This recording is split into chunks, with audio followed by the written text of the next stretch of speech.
여러분들이 이 컨텐츠를 제작을 하실 때 필요한 정보들이 좀 있어요. 그러니까 그냥 뭐 이렇게 내가 어떤 컨텐츠를 만들 건가에 대한 생각을 좀 해보게 하는 그런 시간이 필요합니다. 그래서 여러분들이 한번 어떻게 그럼 해야 되나 그런 것을 제가 좀 찾다가 저는 이제 컴퓨터 쪽을 가리키는 강사지 뭐 어떤 이론을 가리키는 건 아니다 보니까 그걸 찾았는데 최대한 많은 사람들이 올린 자료들을 가지고도 제가 취합을 해봤습니다만은 제가 이쪽이 전문 강사는 아니어서 여러분들이 그 부분은 양해를 해주셨으면 합니다. 영상 콘텐츠 우리가 이제 보통 UCC라고 하는 영상 콘텐츠의 제작을 하기 위해서 만들기 위해서는 이렇게 세 가지의 단계를 거친다 이렇게 나옵니다. 기획하는 단계, 그 다음에 제작을 하는 단계, 그 다음에 편집을 하는 단계. 명칭을 좀 다르게도 쓰신 분들이 많더라고요. 근데 이제 저는 그냥 우리가 이해하기 쉽게 이렇게 말씀을 드렸어요. 기획, 그러니까 컨셉을 설정을 하고 콘티를 어떻게 만들 거냐. 콘티라고 하는 것은 좀 이따 설명을 드리겠지만 시나리오 같은 거예요. 시나리오, 영화를 만드시는 분들이 만드는 그런 어떤 자료 중에 시나리오. 제작 단계는 말 그대로 촬영을 하는 단계죠. 그 다음에 편집 단계는 이제 컷 편집을 한다든가 자막을 넣는다든가 이래서 우리가 그동안 배웠던 지난 시간에 공믹스 프로라든가 이런 프로그램들이 바로 이제 편집 단계에 해당이 되고요. 제작 단계에 해당하는 것은 바로 우리가 본캠이라든가 반디캠 이런 것을 이용해서 제작을 하는 겁니다. 지금 오신 분이 성함이? 강윤경이요. 강윤경님. 그래서 저는 이제 현재 우리가 어플 컨텐츠를 만들 수 있는 어플이 멸치도 있고 또 지난번에 했던 키네마스터, 그다음에 비바 비디오 쇼, 사이네라도 약간 이제 포토샵처럼 사진을 편집할 수 있는 그런 프로그램이고요. 빌로라는 것도 있고 굉장히 많아요. 앞으로도 계속 생기겠죠.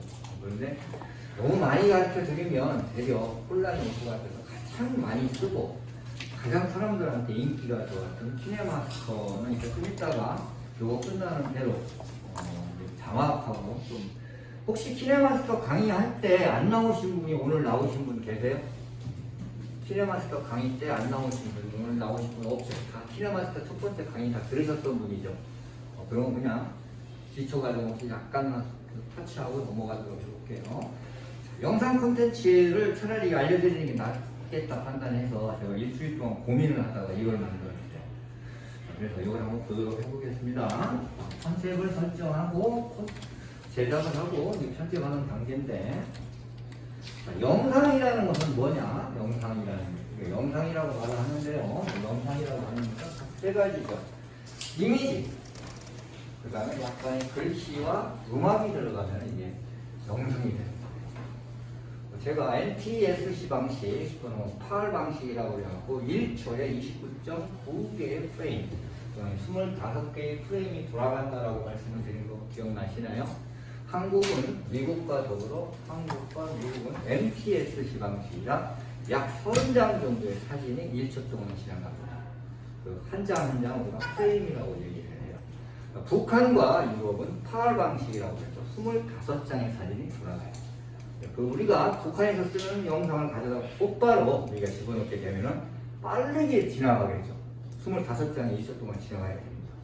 그런 것을 이제 기술적으로 업데이트를 해갖고 송출을 해주겠죠. 어쨌든 간에 영상이라는 것은 이렇게 추상적인 글, 그 다음에 그림을 통해서 시각화를 한 다음에 사운드를 넣는, 사운드가 굉장히 중요하다고 제가 말씀을 드렸죠. 영상에서 이 사운드는 굉장히 중요합니다. 우리가 음악이라고 하는 이 분야는 예술적으로도 굉장히 높은 수준에 있는 거죠. 우리가 그런 음악을 들음으로 인해서 감정이 정화되고 사람이 순수해지고 좀 뭐라고 해야 될까요? 힐링이 되는 걸 많이 느끼실 거예요. 그래서 음악은 굉장히 중요합니다. 이 콘텐츠를 만드실 때에도. 자, 기획 단계에서는 딱 네 가지를 생각하셔야 돼요. 첫 번째, 여러분들이 앞으로 만드실 때도 그래요. 어떤 영상을 제작할 건가? 이걸 먼저 생각하셔야 돼요. 여러분들 각자. 나는 어떤 영상을 만들까? 이렇게 한번 생각하는 거. 고객에게 내가 무엇을 고객이라고 표현 안 해도 꼭 내가 구독자에게 내 영상을 시청해주는 사람들에게 전달하려고 하는 게 뭐냐.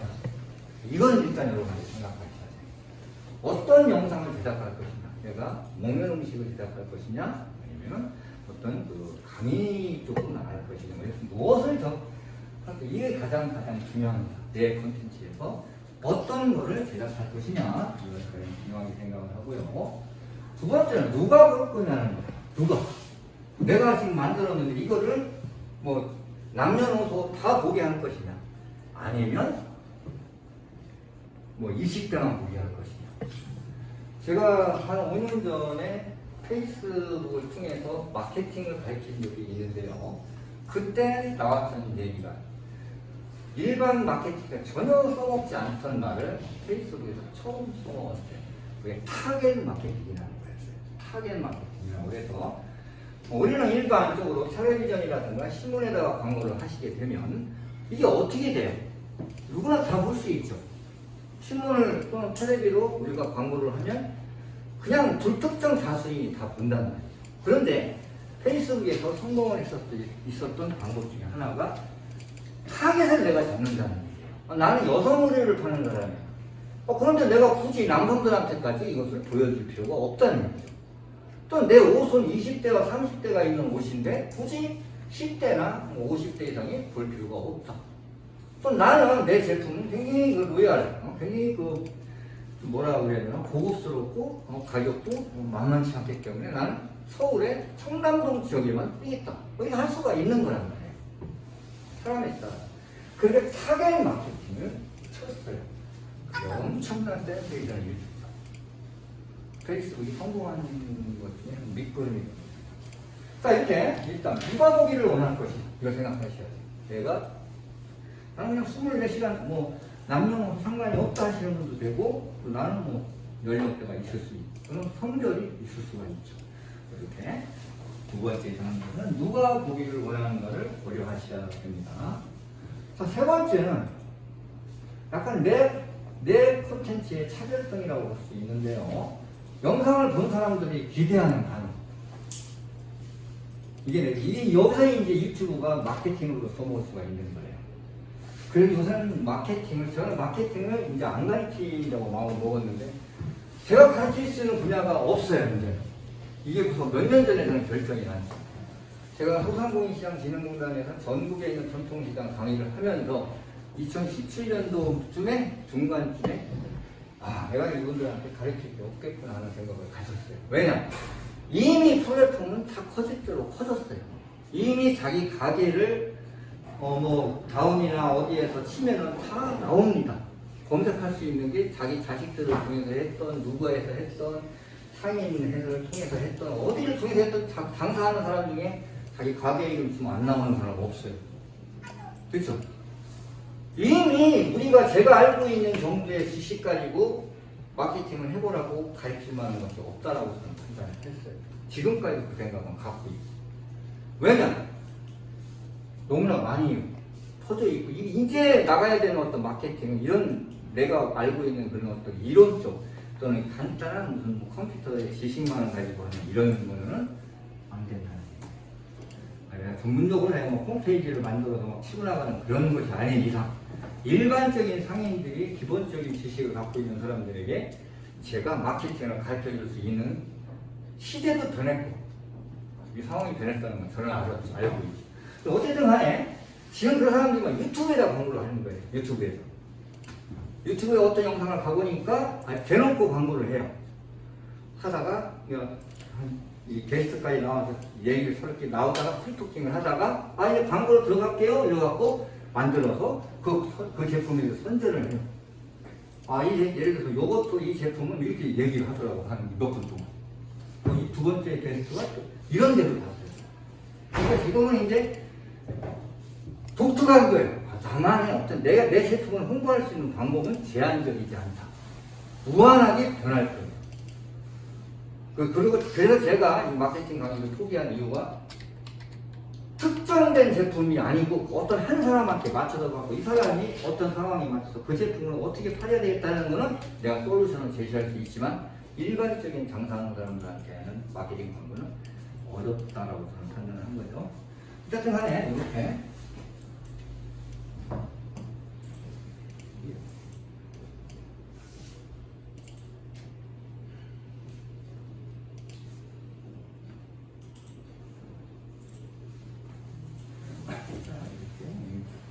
내 콘텐츠를 보고서 어떻게 할 것인가 기대하는 반응. 자, 이거는 이제 우리가 다 알고 있죠. 어디다가 방출할 것이냐. 그럼 현재 제가 블로그, 그 다음에 인스타그램 몇 개는 이제 여러분들한테 한번 강의를 해드릴 거예요. 근데 우리는 유튜브가 정해져 있죠. 일반적인 상황에서는 유튜브라고 보시면 좋겠습니다. 자, 이렇게 네 단계를 여러분들이 생각을 하시면서 만드셔야 돼요. 자, 어떤 영상을 제작할 것이냐. 누가 볼 것이냐. 그 다음 이 사람들한테 내가 기대하는 거. 나예요. 내가 이걸 올렸을 때 기대하는 게 뭐냐. 어떤 매출을 하려고 하는 것이냐. 아니면 홍보를 하려고 하는 것이냐. 아니면 어디로 모이게 하려고 하는 것이냐. 아니면 무언가를 좋아하게 만들 것. 이렇게 정확하게 잡으셔야 되고요. 이거는 정해져 있는 겁니다. 계획한 게 네 가지를 잘 하셔갖고 이렇게 제작하실 때 도움이 되도록 하고요. 자, 기획 단계에서 콘티라는 말이 나오는데요. 콘티라고 하는 것은 메모하는 거라고 봐도 돼요. 메모. 여러분들 메모. 난 요 장면을 찍을 때 어떻게 하겠다. 메모를 하셔도 좋고요.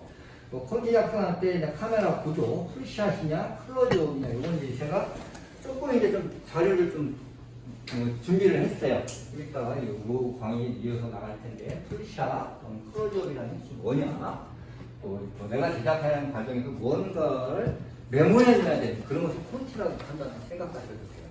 일반적으로 전문적으로 드라마를 만든다든가 영화를 만드는 사람들은 한두 명이 만드는 게 아니죠. 스태프가 수십 명이 있죠. 거기에 작가도 많죠. 한 명도 하는 게 아니고 여러 사람들이 협업을 하게 되니까 그럴 때가 콘티를 좀 작성해 놓으면 도움이 됩니다. 콘티 작성 시 주의할 점은 영상 작업에 맥락을 짜는 주요한 작업이기 때문에 이렇게 중요하다는 얘기죠. 각 장면이 모여서 하나의 메시지를 전달하게 되고, 그 다음에 효과적으로 전달하기 위해서 촬영 기법 또는 편집 기법도 체크를 해본다. 이런 것들이 콘티 작성하는데 중요한 게 되겠습니다. 자, 두 번째, 이제 제작 단계는 촬영이죠. 어떻게 찍을지 계획을 좀 잡으신 다음에 이 촬영은 이제 우리가 직접 스마트폰 또는 DSLR 또는 일반 무비 카메라로 찍으셔도 되고 우리가 배웠던 곰캠이나 반디캠을 이용해서 강의 녹화를 찍으셔도 상관이 없습니다. 찍으셨다고 하면은 이제 편집을 해야 되겠죠. 이제 프리미어 프로 같은 이런 전문적인 프로그램을 이용할 거냐, 콤믹스 프로라든가 배우진 않았지만 필모라 이런 거, 또는 다음 시간에 되는 브류 이런 것들을 이용해서 우리가 편집을 하게 됩니다. 자, 스마트폰 카메라. 지금 여러분들은 스마트폰 카메라를 다 꺼내셔야 돼요. 우리는 거의 스마트폰 카메라를 많이 이용하기 때문에 일단 스마트폰 카메라를 한번 활용해 봅니다. 자, 이게 굉장히 제가 고민을 좀 하는 부분이에요. 이 카메라가 누구나 갖고 있고 쓰는데 이게 생각보다 기능이 많아요. 자, 그래서 오늘 한번 이 스마트폰에 대해서 한번 살펴보도록 하겠습니다. 자, 자신의 스마트폰을 보시면 이렇게 카메라가 앞에 뒤에 두 개가 다 있어요. 알죠? 앞에 전면 카메라. 여러분들 스마트폰을 이렇게 보시면 안 보이시겠지만 맨 위에 요게 전면 카메라예요. 요 앞에 보시면 맨 위에 상단에 있어요. 아셨죠? 후면 카메라는 뒤에 있죠. 뒤에 이렇게 보면은 저는 이제 이게 이제 아이폰이죠 하고 그러네요. 이렇게 카메라가 두 개가 있다. 자, 여러분 카메라를 한번 실행해 보세요. 카메라를 실행해서 저랑 같이 한번 살펴봅니다. 기계마다 조금씩 다르긴 한데 대동소이한 것들이 있으니까 그런 것만 살펴보도록 합니다. 카메라를 실행해 봅니다. 자, 보시면 자기 카메라를 한번 보세요. 보시면 대부분 요 위에 이렇게 상단에 이런 그 메뉴가 나타나나요? 네. 나오죠? 그 다음에 이게 아예 상시적으로 보이는 카메라도 있고 안 보이는 카메라도 있어요. 카메라 밝기 조정하는 게. 그리고 뭐 밝게, 어둡게. 또 밑에 이렇게 보면은 이렇게 내가 지금 이렇게 리버스 되어 있는 부분이 지금 사진을 찍을 수 있는 상태라는 거고 그 옆에 동영상이 있죠. 동영상이 선택되면 동영상 찍는 거예요. 아시겠죠? 하얗게 턱 치면 그게 이제 활성화가 돼요. 이게 이제 잘 모를 때는 동영상이 선택되어 있는데 사진이지 하고 누르면은 안 되죠. 아시겠죠? 이거 잘 판단하시고. 왼쪽에 있는 것은 우리가 찍었을 때 바로 툭 치게 되면 지금 찍은 사진을 볼 수가 있어요. 또 그냥 이 일반 상태에서 툭 치게 되면 갤러리로 들어갑니다. 그 다음에 오른쪽에 있는 것은 내가 내 얼굴, 앞에 있는 카메라를 통해서 셀프 내 얼굴을 찍을 거냐 다시 한번 누르면 뒤에 후방 카메라를 쓸 거냐 그 차이가 왔다 갔다 되는 겁니다. 일반적으로 돼 있죠? 자, 여기는 이해가시죠? 갤러리로 들어가면 어떻게 돼요? 이거죠. 그 치고 그 다음에 그 갤러리가 나오는 거 보이죠? 알았죠? 자, 현재 선택된 모두 이걸 잘 판단하셔야 돼요. 여기 사진이냐 아니면 동영상이냐 이렇게 사진이 선택되면 이렇게 하얗게 파란 버튼이 되는 거고 동영상이 선택이 되면은 이렇게 빨갛게 이제 시작 버튼이 나오겠죠. 이런 것도 잘 판단해서 자, 여기는 카메라를 여러 번째 첫 번째 메뉴고요. 자, 봅니다. 자, 이 여러 가지 중에 맨 위에 보면 이렇게 똥 치면서 뭐해로 하는 애기들 장난감 장난감 이렇게 생긴 게 있죠? 네. 야를 한번 살펴볼게요. 야를 한번 툭 쳐, 야예요, 얘. 야를 툭 치시면 뭐가 나타나요? 필터, 뭐, 마이 필터, 얼굴 이렇게 나타나죠? 그러니까 이게 뭐냐면 제가 왜 카메라 컴퓨터라네 영상 컨텐츠를 만들 때 제작 다음에 대부분 이제 다른 사람들이 쓰는 말에는 후기 제작이라는 말을 많이 써요. 저는 편집이라고 말을 썼지만 후기 제작이라고 얘기를 하는데 이게 거의 다 편집하거나 보정을 해요.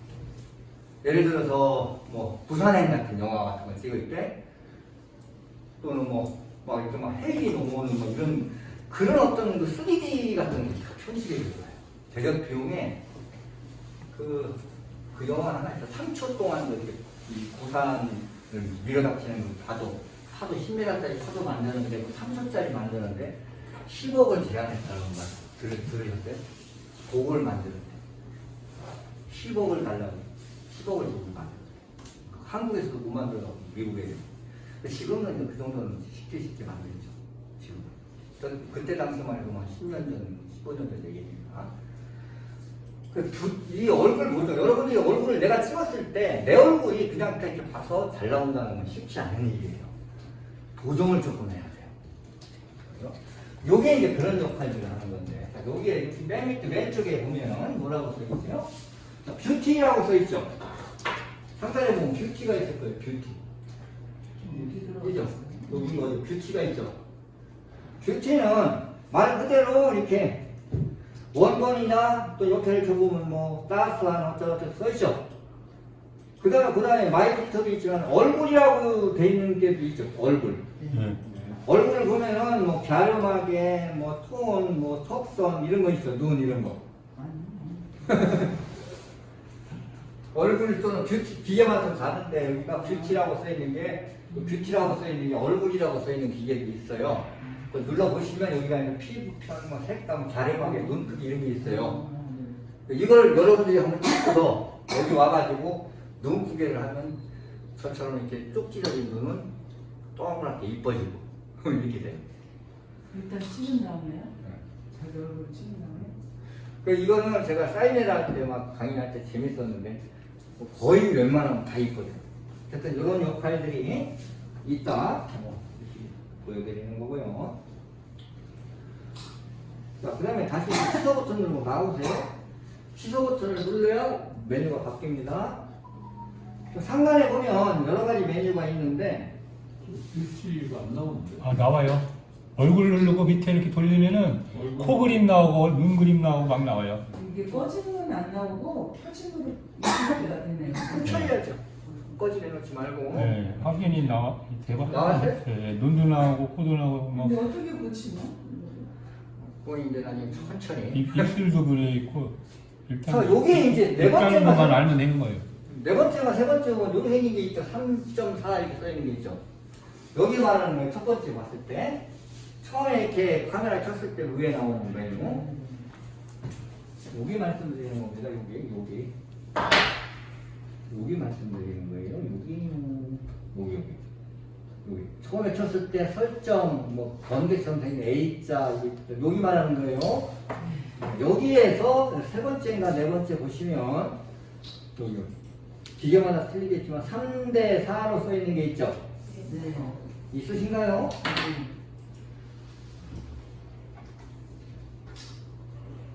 그걸 눌러보시면 이 비율을 이 화면 크기를 3대 4로 할 거냐 9대 16으로 할 거냐 1대 1 정상 인스타그램 같은 경우에는 1대 1로 넘어가야 돼요. 사진 촬영이나 할 때. 이런 뭐 상식적인 게 프로로 쓸 거냐 이런 것들을 우리가 선택할 수 있는데 보통 3대 4로 올리는 게 주관적으로 씁니다. 맞았죠? 자, 그 다음에 여기 시간이 또 있어요. 시간. 세 번째, 저는 제 기계는 세 번째가 있는데, 여기. 요.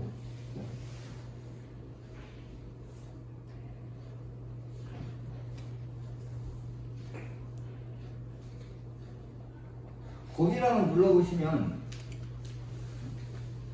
어플로 꺼놓을 거냐, 뭐 2초냐, 5초냐, 10초냐 이렇게 써있죠? 그게 뭐냐면, 여러분들이 사진을 딱 찍을 때 즉시 없이 하면 그냥 즉시 시키는 거고, 여기 2초나 하면 2초 있다가 찍혀요. 5초 하면 5초 있다 찍혀요. 타이머입니다, 타이머. 그런 기능도 있어요. 그 다음에 여기 번개불에 A자 써있는 것도 있죠? 번개불에 A자.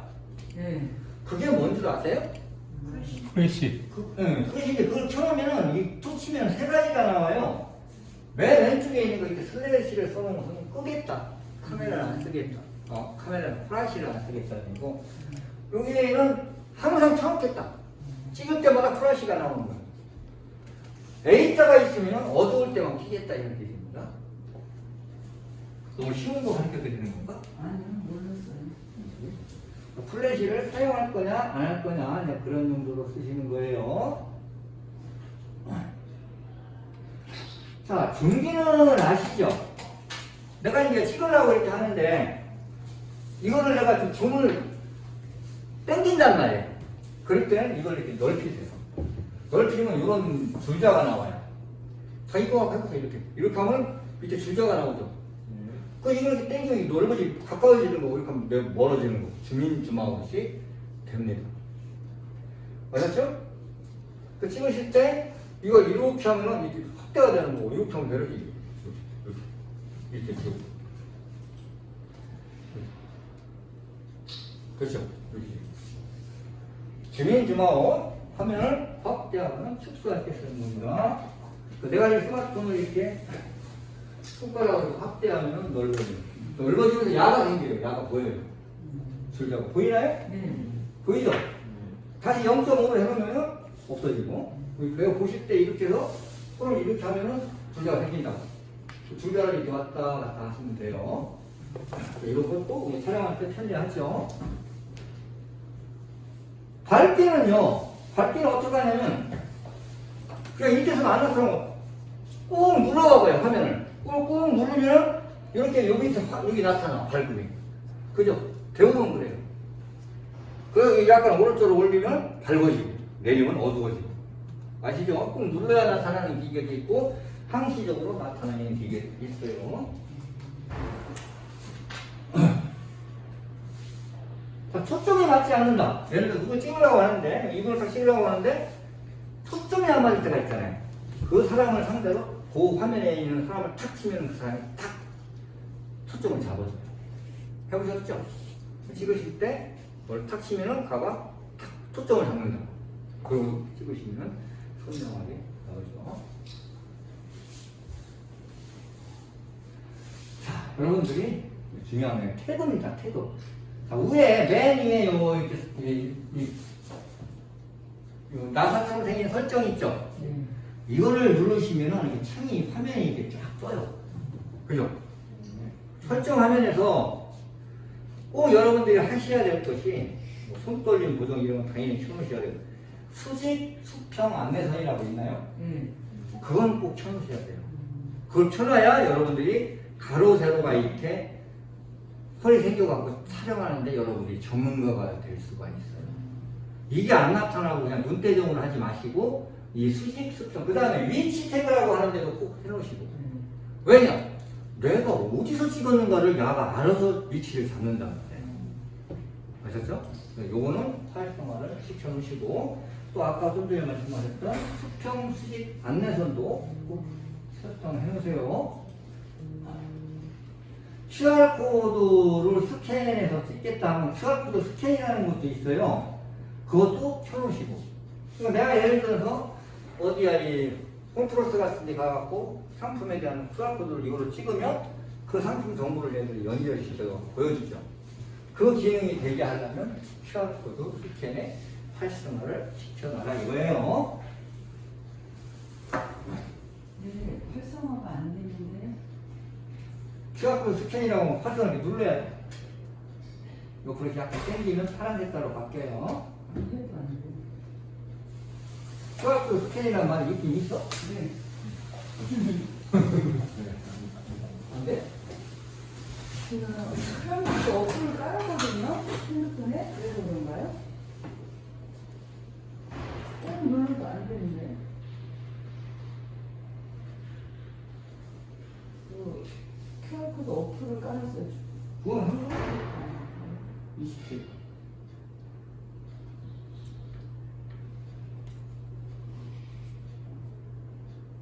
이거는 안 먹힌다. 이 기계는 기능이 없어요. 또 안 되는, 기능이 안 되는 분들이 안 되는 것 같아요. 그런 경우에는 죽은 경우. 요새 뭐 QR코드 앱 하나 깔면 되니까. 깔았어요. 그거 안 들어가. 이런 기능들이 있습니다. 여러분들 빅스비라고 다 써보셨어? 네. 하실 줄 알죠? 근데 너무 알려줘? 귀찮아요. 너무 자주 막 출연해가지고 그래서 그냥 꺼버렸어요. 그럼 음성 인식하는 거예요? 네. 내가 하이 빅스비 이렇게 하면 걔가 떠요. 이거 말로 하는 거예요. 네. 떴네. 캡처해서 하면 캡처도 하고 뭐 누구한테 전화해서 하면 전화도 아시죠? AI예요. 자, 그다음에 이건 있는 기계도 있고 없는 기계도 있는데요. 뭐 후면 사진 크기와 전면 사진 크기가 있는 기계도 있어요. 있는 기계는 세팅을 하시면 되고 없는 거는 안 하셔도 되고요.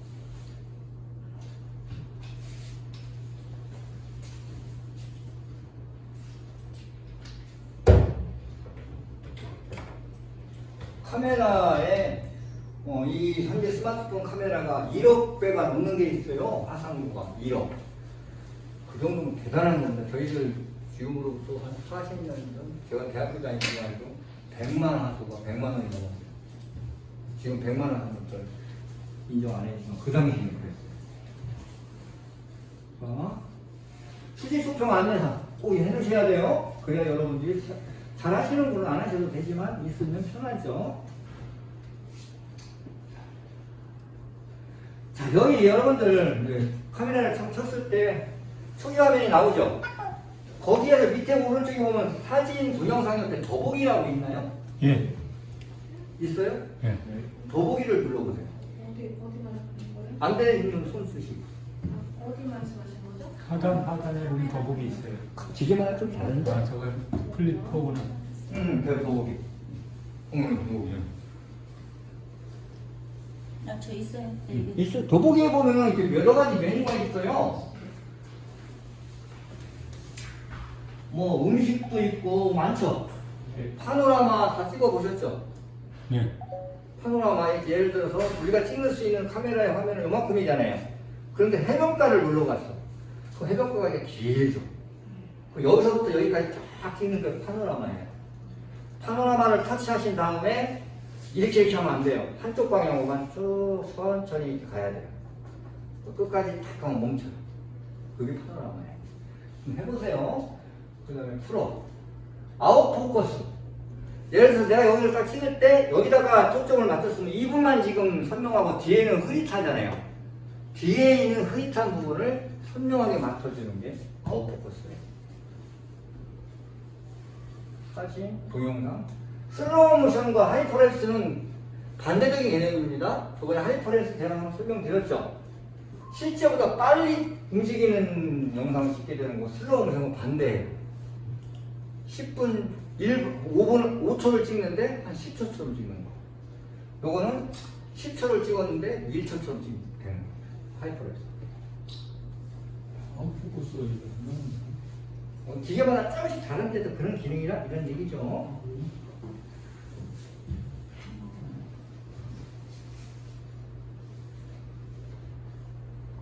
휴대폰마다 버전 업데이트 바로바로 해주면 추가되는 설정이 올라가요.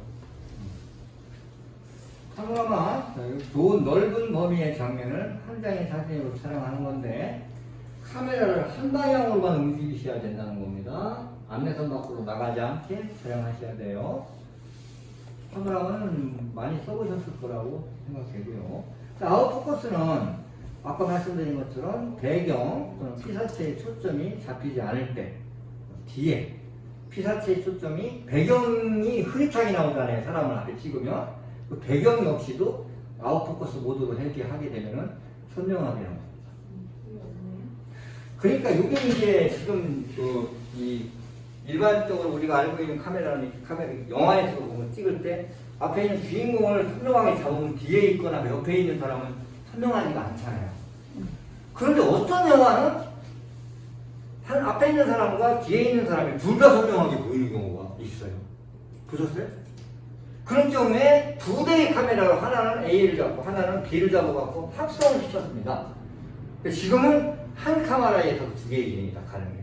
이 아웃포커스가 점점 기술이 좋아지는 거죠. 슬로우 모션은 아까 말씀드린 거꾸로 실제보다는 느리게 움직이는 영상을 찍을 때 슬로우 모션. 이런 것들이 스마트폰에 있는지는 잘 모르셨죠? 아웃포커스가 없는 카메라도 있어요? 제가 지금 그게 안 나와요. 여기도. 아웃포커스 저도 없는데. 없는 경우도 있어요.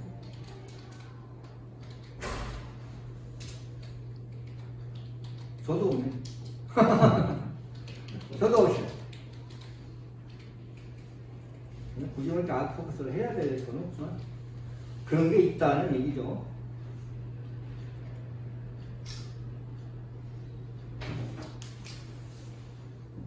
자, 이 정도로 해서 스마트폰에 대해서 조금 이제 기능이 또 계속적으로 발전이 되고는 있지만 현재 보통 모든 스마트폰에 있는 기능들을 한번 살펴봤어요. 자, 이제는 갤러리를 한번 살펴봅니다. 갤러리. 여러분들 갤러리가 있죠? 네. 자, 갤러리 한번 살펴보면 이거 모르시는 분들 많아요. 이번에 국감에서도 얘기가 나오던데 사진을 촬영한 날짜와 이런 게 없어가지고 뭐 기소를 안 했다 그렇게 얘기를 하잖아요. 그러니까 어떤 게스트가 그 정보 보면은 언제 시간나 다 나오는데 뭔 소리 하는 거예요. 그게. 어쨌든 간에 사진을 하나 여러분들이 갤러리를 한번 들어가 보세요. 갤러리를 들어가셔서 사진 한 장을 제가 이제 지금 여러분들한테 찍은 사진이 이렇게 있어요. 사진을 툭 치게 되면 기계마다 좀 달라요. 위에 이렇게 점 3개가 있는 사람도 있고 밑에 메뉴가 있어갖고 밑에 오른쪽에 점 3개가 있는 사람도 있고 그래요. 기계마다 점 3개가 있죠. 네. 그걸 한번 눌러보시면 이거 지울 거야. 상세 정보라는 게 있어요. 상세 정보. 그죠? 그 상세 정보를 눌러보면은 이 사진이 언제 찍었나 위치가 어딘지 그런 게 다 나타나는 거예요. 굉장히 이게 유용한 것 같으면서도 개인이 다 노출되는 겁니다. 내가 어디 가서 뭘 했는지가 다 나타나는 거예요. 잘못하면 꼼짝 못 하는 거죠. 그 다음에 여기서는 이제 뭐 얘기하면 배경화면으로 설정이라는 글자가 보이나요? 지금 나 거의 못 들어왔는데요. 아니 여기 뭐야 갤러리 들어오시면 돼. 갤러리 갤러리 들어왔어요. 들어 사진 한 장만 툭 쳐봐. 안 꺼내요? 아무 소리야. 툭치면이 이렇게 나타나면 메뉴가 위에 있거나 밑에 있는데 점점점이라는 걸 눌러보시라고요. 아시겠죠? 나와요? 나오면 여기 이제 뭐 이렇게 여러 가지 이렇게 아, 네. 배경화면으로 설정하면 이 사진을 내 스마트폰에 배경화면으로 쓰겠다는 얘기예요. 이해가세요? 그래갖고 자기 보면 자기가 좋아하는 사람 있으면 그 사람하고 같이 찍은 사진이나 그 사람의 얼굴 또는 연예인들의 사진을 배경화면에 막 깔는 사람도 많잖아요. 이렇게 하는 거예요. 아시겠죠? 여기서는 배경화면으로 설정하면 그 사진이 배경화면으로 가는 거예요. 이거는 갤러리의 기본적인 설명이고 즐겨찾기에 추가하는 거면 상세정보 지금 좀 전에 말씀드렸듯이 상세정보를 넣으시면 이 사진이 언제 몇 시에 찍었다는 것까지 다 나와요.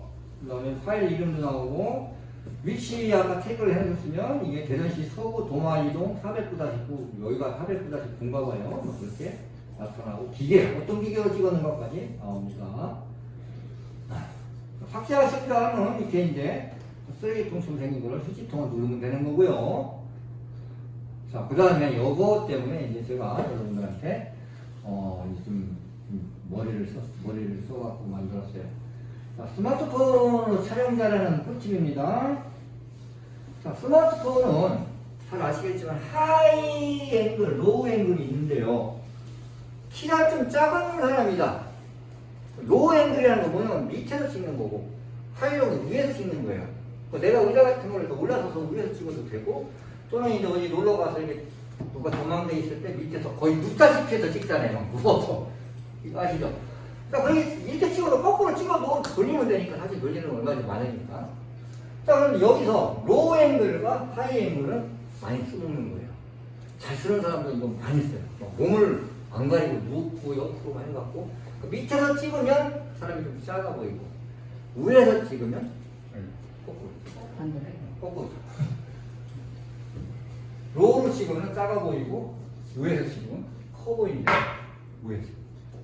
맞아. 그냥 찍어보시고요. 그 다음에 수고동 필수라는 말도 있죠. 자, 화면 단위가 이게 일반적인 전문적인 용어로 샷, 씬, 시퀀스, 컷 이런 말이 나오는데요. 이거에 대한 얘기가 많아서 그냥 제가 다 뺐어요. 이건 필요 없고 샷에서 풀샷, 미디엄, 크로 이것 정도는 아셔야 돼요.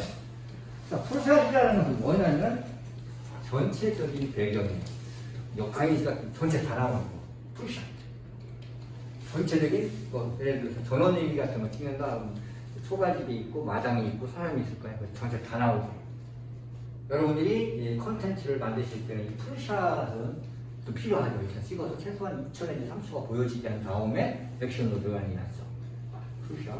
또는 썸네일처럼 써도 되는 거고. 대부분 썸네일은 이런 걸로 많이 쓰는 경우가 많죠. 풀샷으로. 전체 인물 같은 건 한 사람의 전신물. 풍경이나 장소에 대한 전체적인 이런 것들을 풀샷이라고 얘기를 합니다. 자, 미디엄 샷은 무릎이나 허리에만 나오는 거예요. 그러니까 상반신만 이렇게 미디엄 샷. 드라마 보고 많이 나오죠. 드라마 보고 이렇게 상반신만 나와서 대화 나누는 걸 쓰는 그런 게 미디엄 샷이라고 합니다. 자, 클로즈 확대한 거죠. 위에 상반신에 머리가 안 보여도 얼굴만 하면 일단 이렇게 크로즈 시키는 거예요. 이 세 개가 현재 영화의 기본적인 샷의 스텝이죠. 이것 때문에 제가 여러분들한테 가로 세로 전을 늘 하고 영화 이 사진을 잘 찍는 사람들은 이 화면 3분할이라는 것을 꼭 다 이용합니다. 자, 어떻게 되는 건가 보세요. 여기 이제 선이 이렇게 위에 두 개, 가로 세로 두 개씩 있죠. 그러면 교차점이 딱 4개가 나와요. 그죠? 교차점. 이 교차점에다가 모든 것을 맞추는 거예요. 여기가 됐건, 여기가 됐건, 여기가 됐건, 여기가 됐건, 3등분을 해서 교차 아닌 4점을 기준점으로 잡는 겁니다. 이것만 여러분들이 하도 저도 참 카메라 사진 못 찍는다고 뭐 우리 딸한테 엄청 와이프한테 혼나는데 이거 갖고 찍을 때 누가 막 이렇게 보내 계속 찍지. 그러니까 요것 좀 신경 쓰면 잘 찍었다고 그래요. 아빠 잘 찍었네. 뭐냐면 이렇게 어떻게 되는가 한번 예를 한번 보여드릴게요. 나머지 부분은 여백으로 둔다는 거예요. 여백. 자, 나무를 하나 찍는다. 그 교차점이 여기인데 오른쪽에 있는 교차점 두 개를 썼죠. 여기 찍는다는 거예요. 나무를 그러면 이 왼쪽에 좀 이렇게 여백이 있어야 이 사진에 안정감이 있다는 겁니다. 보는 사람으로 하여금. 그래서 사람이 서 있다. 그럼 여기를 기준적으로 사람이 서 있게 찍으라는 얘기예요. 이말 가로세로 교차선이 없으면 조금 벗어나겠죠. 그러니까 이렇게 이런 거. 배가 이렇게 있어. 그러면 얘는 이제 여기가 지평선이니까 밑에 바다 밑에서도 보여야 되니까 위에 있는 좌측에 있는 교차점을 배를 포커스로 맞추는 겁니다. 이렇게 찍으면 보는 사람들이 안정감이 있다라고 하고 잘 찍었네 이렇게 판단한다는 거예요. 이 사람이다. 역시 마찬가지로 뭔가를 들고 있을 때 이렇게 이것도 한쪽 라인을 이렇게 잡아주고 이런 식으로 이 교차점을 최대한 활용하라는 얘기예요. 화면 3분할입니다. 여기에 아시겠죠? A, B, C 네 군데가 가장 중요하다.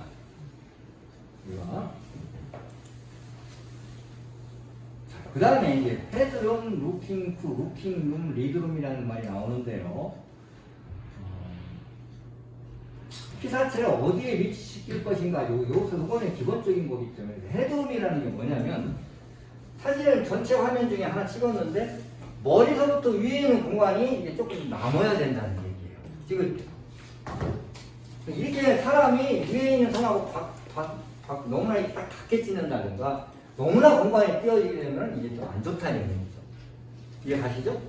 그러니까 이렇게 적당히 띄어라. 그래서 헤드 머리를 약간 이렇게 공간을 좀 두란 얘기 같아요. 이게 헤드 제가 뭐 이쪽에는 뭐 학위가 있는 것도 아니고 이거 뭐 전문적으로 공부한 건 아니지만 대충 제가 이렇게 감을 봤을 때 그런 뜻이 아니고 안정감이 있지 않겠냐.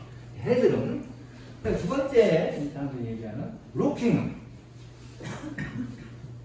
사람이 쳐다보는 앞에 쪽의 공간을 좀 띄우라는 얘기 같아요. 그러니까 앞에가 있는데 사람이 여기가 여기 사람이가 뭐 앞에 쳐다보이는 것 같아요. 여기를 너무 이렇게 툭 띄우면 안 좋다. 그런 뜻 같아요. 그렇게. 앞쪽, 인물의 앞쪽이 그림은 조금 마음에 안 드는데 내용을 보니까 제가 앞쪽에 공간을 좀 많이 줘라. 그러면 좀 사진이 안정감 있다. 이런 얘기고요. 리드룸은 움직이는 피사체를 촬영할 때 움직이는 앞방향 공간에 여유를 줘야 된다는 얘기예요. 여기가 걸어가고 있다? 그러면 여기가 공간이 있어야 된다는 얘기예요. 여기가 딱 차면은 좀 그렇다는 얘기. 그런 것 같아요. 세 개. 그러니까 이거 뭐 기본적인 것 같으면서도 이해는 가는 그런 내용인 것 같습니다. 360도 법칙이라는 게 있는데요. 30도 법칙. 그러니까 이게 뭐냐면 어떤 여러분들이 촬영을 하실 때 여기서 촬영을 했고 그 다음 공간을 촬영해야 할 때 30도에서 움직이라는 얘기예요. 그러니까 여기서 촬영을 했어. 여기서. 그럼 30도가 어디예요? 여기죠. 그 다음 지역은 여기 가서 촬영을 하는 거예요. 여기 가서 촬영하지 말고. 그러면 보는 사람, 그런 거 있죠, 여러분들. 드라마 보실 때, 또 영화 볼 때, 이게 연결되는 장면이 아닌 경우가 있단 말이에요. 아니, 힐이 바뀐 것도 아닌데, 막 쌈박질을 하는데, 여기서 야랑 싸우는지, 야가 여기, 이 건물 옆에서 싸우는 건지, 헷갈릴 때가 있다. 이런 걸 안 시키는 거죠. 그런 드라마. 그러니까 싸울 때 내가 오른쪽으로 30도 정도로 움직여서 다른 씬을 또 촬영을 하고자 하죠. 그 씬을 움직일 때 30도씩을 이용하라고 하고요. 180도 법칙이라는 건 뭐냐면